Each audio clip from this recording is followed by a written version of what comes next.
In 2026, many people still believe the same quiet lie. They believe English fluency is only for smart people, for confident people, for lucky people who started early and never stopped. They believe fluency belongs to others, not to them. The main character of this story believed that lie for a long time.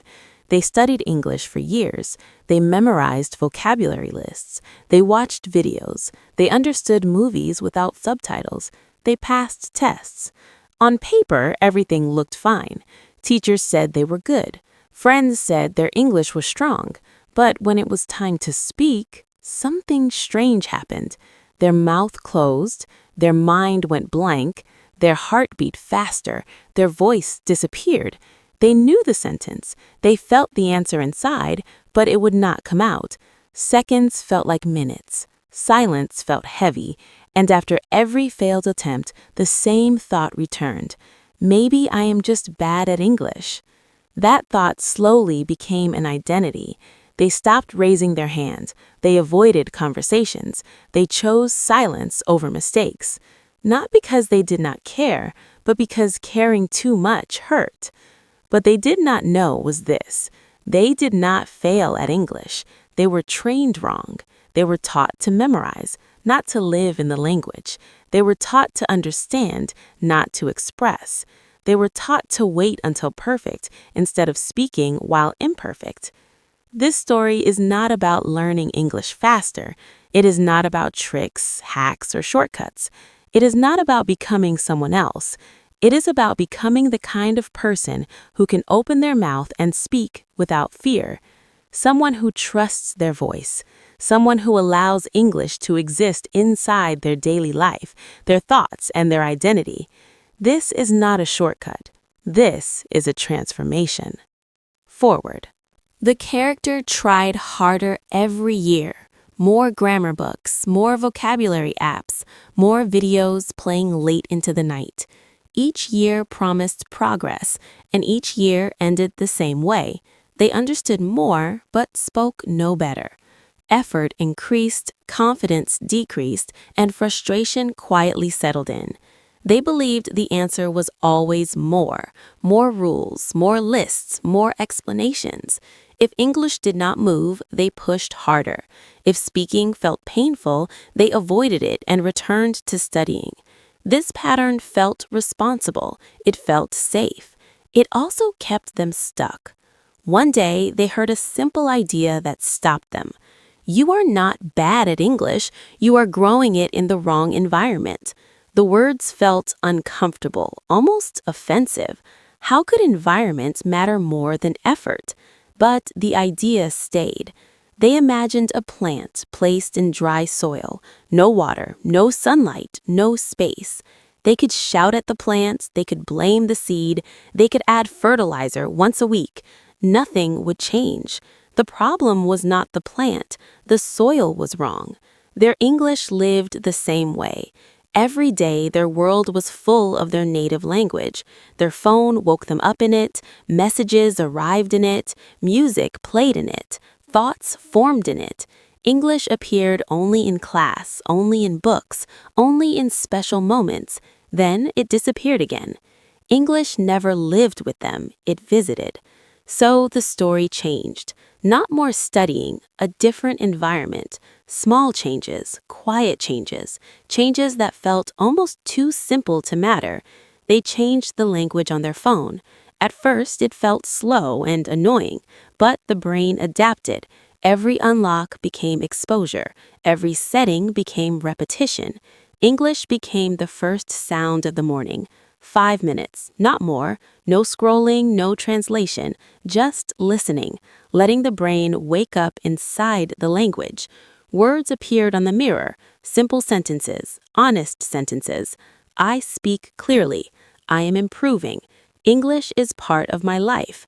They felt strange at first, then familiar. They spoke English during normal moments, brushing teeth, making coffee, walking outside. Nothing special, just presence. Broken sentences were allowed. Silence was allowed. Perfection was not required. Slowly, the brain stopped fighting English. It stopped treating it like a threat. Exposure became normal. Repetition became comfort. English stopped feeling like work and started feeling like background noise. This is how language grows, not through force, but through familiarity, not through pressure, but through presence. The character realized something important. Fluency does not begin with grammar, it begins with surroundings. You do not rise to your goals, you sink to your environment. When English exists everywhere, speaking becomes natural. When it exists nowhere, effort becomes exhausting. The soil was never right, and once it changed, everything else could finally grow. They realized effort had never been the enemy. Misplaced effort was. Studying without environment was like swimming against a current that never stopped. The moment the surroundings shifted, resistance softened.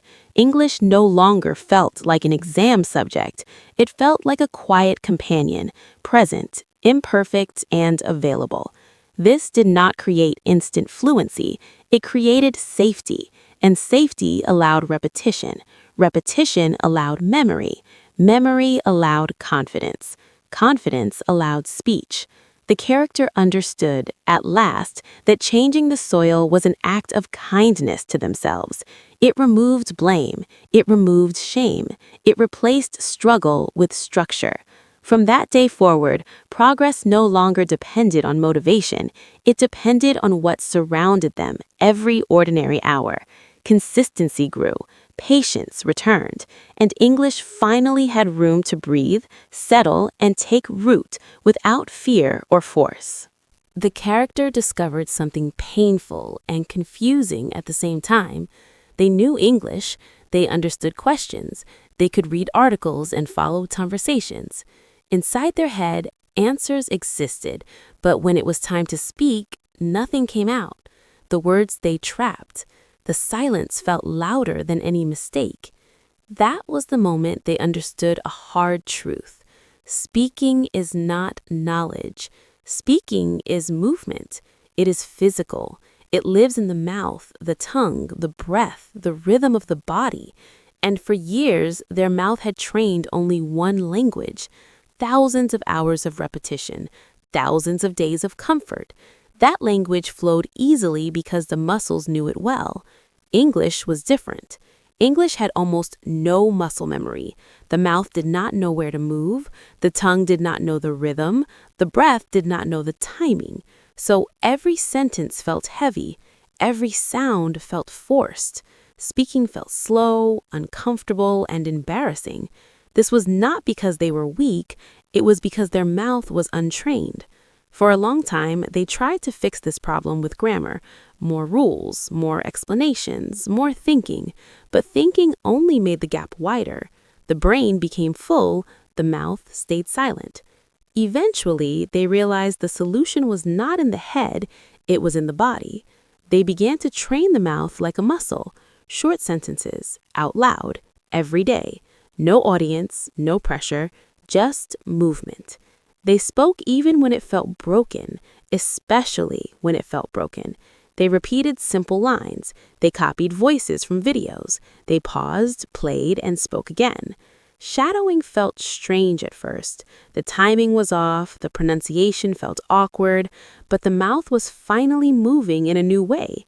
They talked to mirrors, not to look good, to stay present, to see fear and continue anyway. The voice sounded unfamiliar, weak, almost like a stranger. Hearing it created discomfort, but discomfort became a signal of growth. Some days felt useless. Progress was invisible. The sentences still felt slow, the accent still felt wrong, but something small was changing underneath. The mouth began to remember.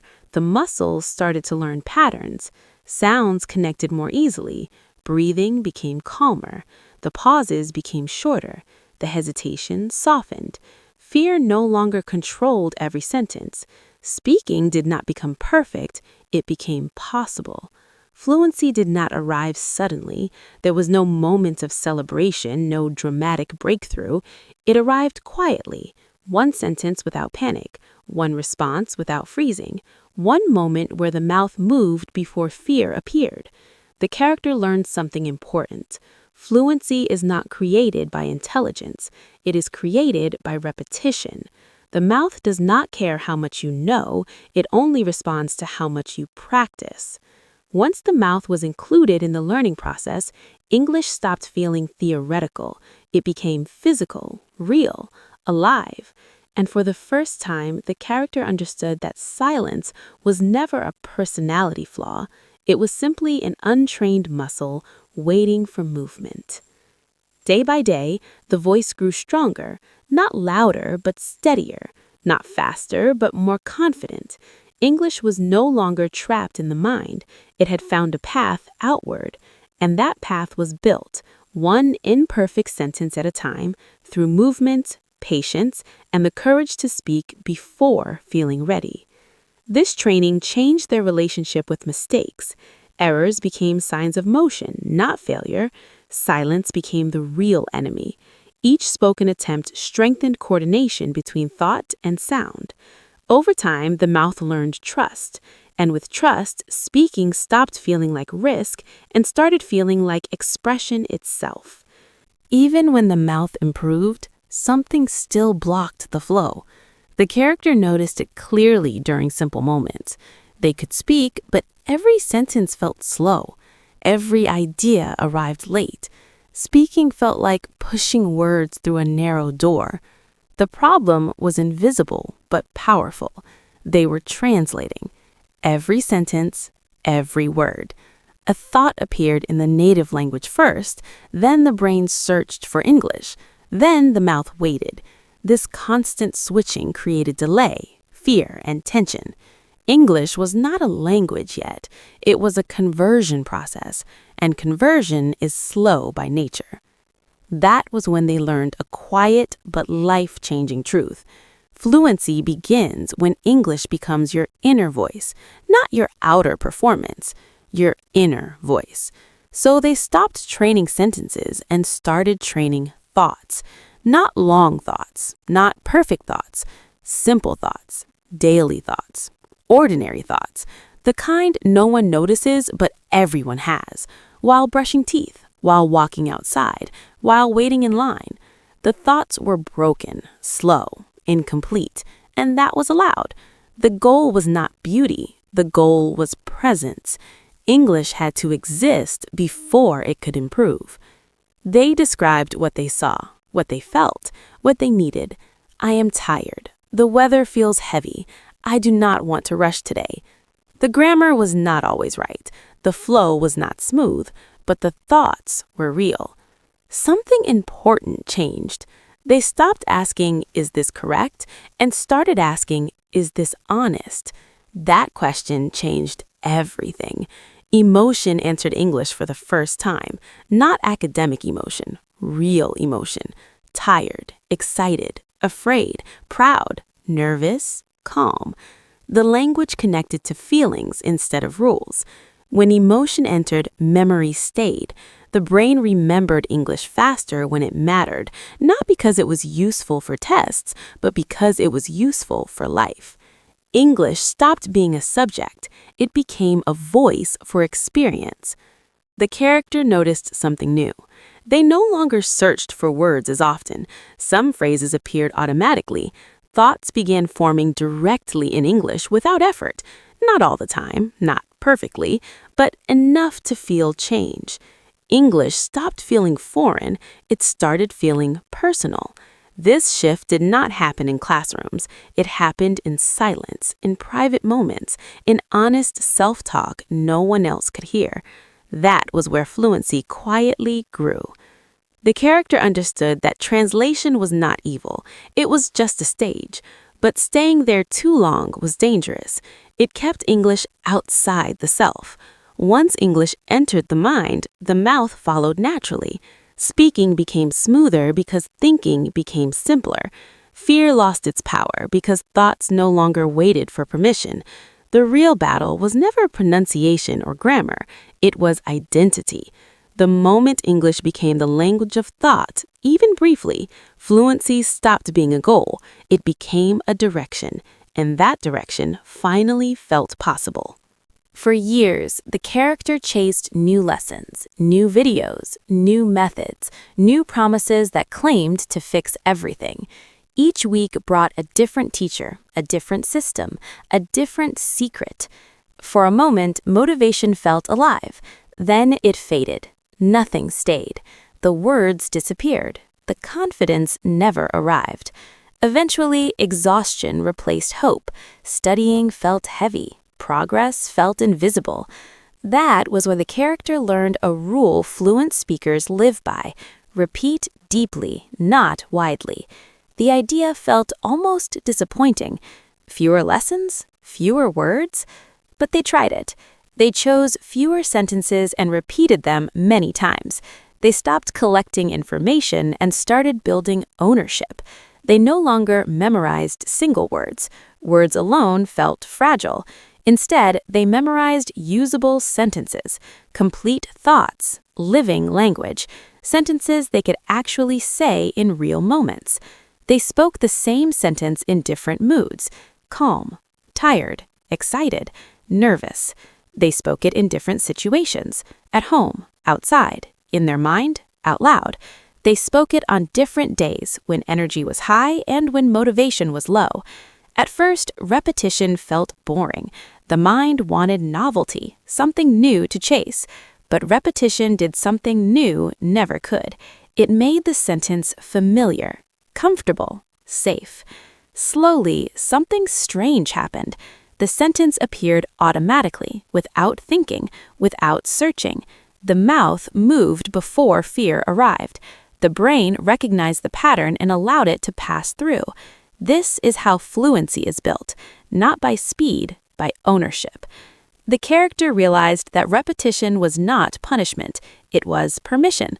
Permission to relax, permission to stop proving intelligence, permission to let the language settle. Each repeated sentence became a tool, a stable structure the brain could rely on under pressure. When speaking felt stressful, these sentences appeared like anchors. They reduced panic. They created flow. Repetition also changed confidence. Saying something once felt accidental. Saying it 10 times felt intentional. Saying it 50 times felt natural. The language stopped feeling borrowed and started feeling owned. The character understood why new lessons had failed before. Nothing had time to grow roots. Everything stayed shallow. Repetition pushed language deeper, into memory, into instinct. Fluent speakers were not using better English, they were using repeated English, language they had lived with, not glanced at. By choosing depth over novelty, the characters stopped running. Progress became quieter but stronger. Each repeated sentence reshaped their voice, their rhythm, their trust in themselves. Fluency was no longer something ahead, it was something already forming, reinforced every day through patient repetition and deliberate ownership. It taught them patience, humility, and focus. Repetition removed urgency and replaced it with calm discipline. There was no rush, no comparison, no noise, only steady practice. Sentence by sentence, day by day, fluency matured, not as excitement, but as certainty, not as performance, but as identity. What they repeated became what they trusted. What they trusted became what they spoke, naturally.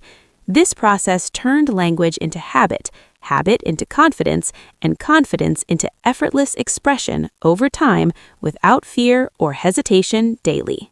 The character once believed a simple idea that kept them silent for a long time. I need a partner to practice.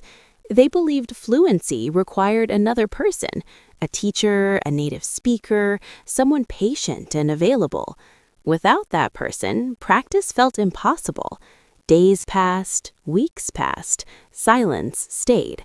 No partner came, and every day of waiting quietly weakened the voice. Confidence faded, not because of failure, but because of absence. The absence of speaking, the absence of sound. One evening, the character realized something painful but freeing. Waiting is the slowest method. Waiting hands control to circumstances. Waiting delays growth. Waiting feels safe, but it slowly teaches the brain that speaking is dangerous. That was the moment everything shifted. They became their own partner. It started awkwardly. Talking to mirrors felt strange. Hearing their own voice felt uncomfortable. Speaking alone felt childish, even embarrassing. The mind whispered, "This is pointless," but they spoke anyway. They looked into the mirror and talked about the day, not perfectly, not fluently, but honestly. They noticed their face tighten when nervous. They noticed their voice shake. They noticed fear, and they stayed. They created imaginary conversations, ordering food, meeting someone new, answering questions no one asked. They played both roles. They listened, they responded. The brain did not care that no one was there. It treated the situation as real. At night, they recorded their voice, 2 minutes, sometimes 5, talking about thoughts, frustrations, small victories. At first, listening back felt painful. The voice sounded weak. The rhythm felt wrong. But they listened anyway. And something unexpected happened. Confidence began to grow. In private, not in front of applause, not in front of judgment, in silence. Each night, the voice became stronger, more stable, more familiar. The sound of English stopped feeling foreign. It started feeling owned. The fear of hearing themselves speak slowly disappeared. Practicing alone removed pressure. There was no one to impress, no one to correct, no one to rush. Mistakes became harmless. Pauses became acceptable. The voice learned to exist without approval. This private training created something powerful, safety. And safety allowed repetition. Repetition built control. Control built confidence. When real conversations finally came, the fear was smaller. Not gone, but manageable. The voice did not freeze. The mouth did not close. Words came out imperfectly, but they came out, because the voice was already trained. The character understood a deep truth. The strongest speakers are built in silence. Public fluency is the result of private courage. People who sound confident in front of others have already faced themselves alone.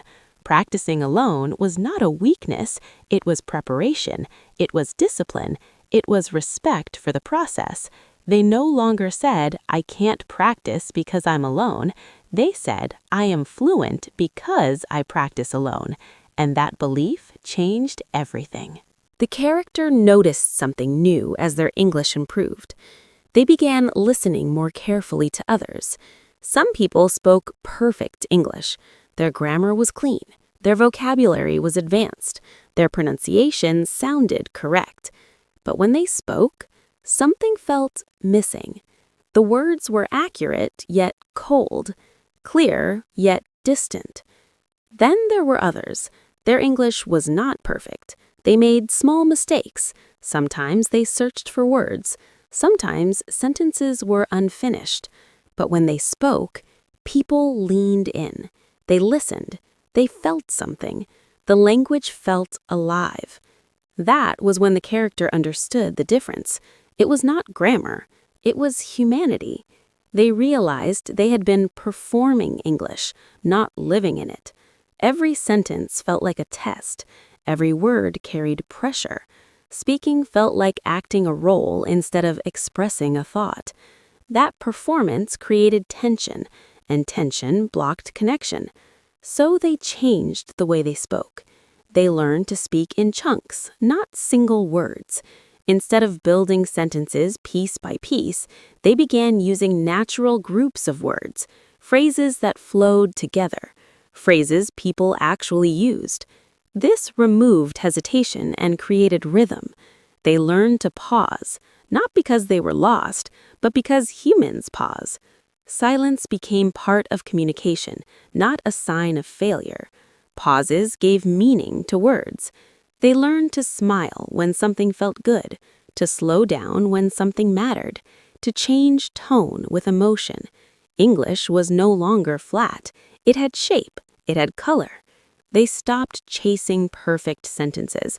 They focused on honest ones. If they did not know a word, they explained instead of freezing. If a sentence broke, they continued instead of apologizing. This freedom changed everything. Speaking became lighter. Breathing became easier. The body relaxed. And when the body relaxed, the voice followed. People began responding differently. Conversations felt warmer. Eye contact lasted longer. Listeners nodded, smiled, asked questions. Not because the English was perfect, but because it was human. The character learned that fluency is not about sounding impressive.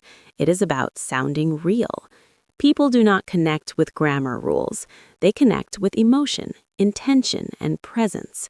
They allowed English to sound like them, not like a textbook, not like a teacher, like a person with thoughts, feelings, and imperfections. Mistakes stopped feeling dangerous.